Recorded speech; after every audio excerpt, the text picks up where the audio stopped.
like these, looking at the same old view, remembering the last time with you. Across the wide aisle of Champs-Élysées, was it September or was it June? But there's truth in the world, isn't there? There's truth in the world, isn't there? Isn't there? Sometimes you just never know when a party's going to break out. Now, mostly it's just Sweetie and I, but one of the outer peculiarities of growing older is I find myself having these parties by myself. Might start with a drink, then another, and next thing you know, I've got the music blasting and I'm dancing and getting wild. Might find myself bopping around the front yard, wearing only a towel, or not. How embarrassing for a middle-aged white guy to get caught crooning about his homeboys. You either ride with us or you collide with us. But there was one particularly joyous eruption of debauchery in the beginning of September that I feel compelled to share with you. The season was changing. The cosmic stagehands were wheeling out the summer backdrops and rolling in the sets for fall. Summer had come and gone so fast, I felt that I had hardly absorbed it. That evening, I'd gone to bed earlier than usual, but about 4:30, some anxiety woke me up, and I couldn't get back down. I slipped on my bathrobe, padded down to the kitchen, grabbed a glass, held it under the ice machine, found the soda water, reached for the industrial-sized bottle of Jack, and poured a stiff one. Sitting in the dark in my favorite chair, Jack went down smoothly. It's about 4:45 now, but I still wasn't ready for sleep. Jack's sequel went down even nicer than the first. Around 5 a.m., whatever anxiety was nibbling at my unconscious had abated. I now should have returned to the sack, but I was feeling too good. Outside, the light was changing. I thought of the scene near the end of The Great Gatsby, where Gatsby, in a crisis of clarity, stays up all night and unburdens his soul to Nick Carraway. At dawn, in the gray turning gold turning light, Gatsby decides he will later take a swim because he hasn't been in his pool all season, and it was to be drained that day. Now, Gatsby was shot and killed and ended up floating upside down in his pool with the autumn leaves floating about him. But I didn't have a pool, and there was no deranged husbands after me. And the thought of the changing season and my third Jack, now kicking in with both barrels blazing, had transported me into the backyard.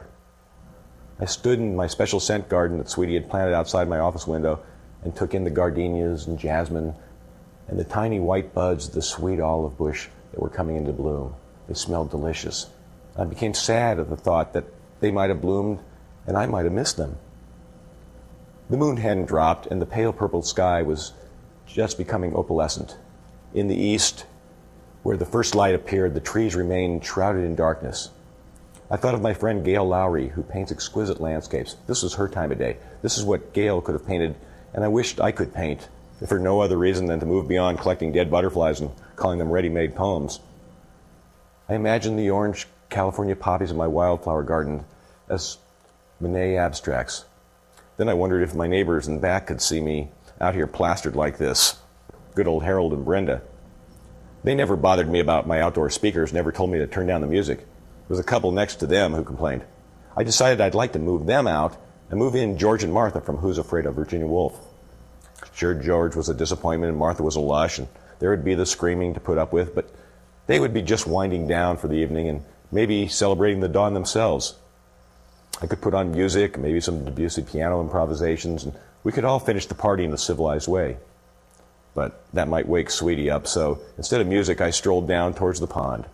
Weaving through the woods, I started to laugh when I caught myself talking to the trees I'd come to know by name. Some time ago, I realized I really had gone native when I began noticing faces in the trees. Once I started looking, I found wood nymphs to be lurking everywhere. I'd see noses and lips and arms reaching out and hair standing on end and an amazing variety of genitalia. At the pond, I imagined my new buddy George was with me. We stared out at the mist and on the water and the ice cubes and our glasses clicking in unison. Now, George in the movie was close to my age now. He was ragtag, melancholy, he was wearing that sweater. The burden of broken dreams heavy on his brow, and yet he could still laugh. George was a laugher. He was sad, and it was a grim laugh to be sure, but I didn't mind. When a laugher meets another laugher, it's love.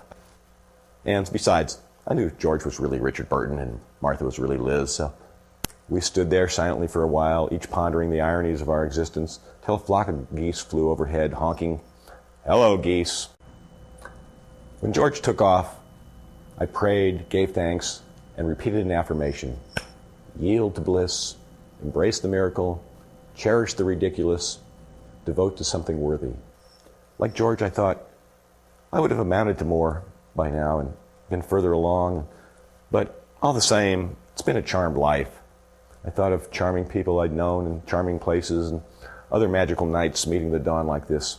When I returned to the backyard, the sky was lighter than darker. Across the way, my neighbor Ed's horses, Hawkeye and Jonathan, bolted across the field. I perched on a boulder in my wildflower garden and began to notice faces in my flowers. And not just random faces, but the faces of pretty girls. Yellow, blue, pink, every one a beauty. "Hello, ladies." I hadn't planned on a party, but a party it was. Stumbling drunk in my garden at 6 a.m. Just me and the birds and the bees.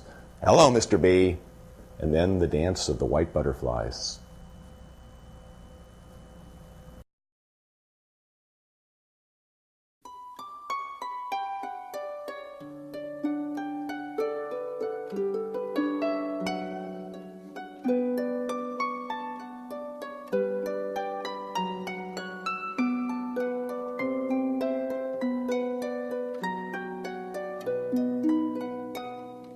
Trapped at birth, determine what it's worth. We work the most to gain the things we can the least attain. And it's a sad, sad song we all must sing along. If our fondest wish comes true, we only wish for something new. But thank you for everything beautiful, for everything, thank you.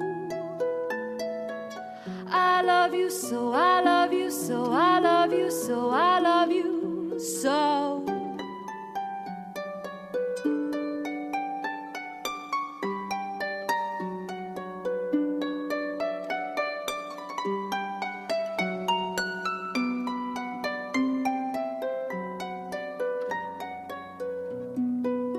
Samsara every day to say you're born that way allows you not to see the higher possibility.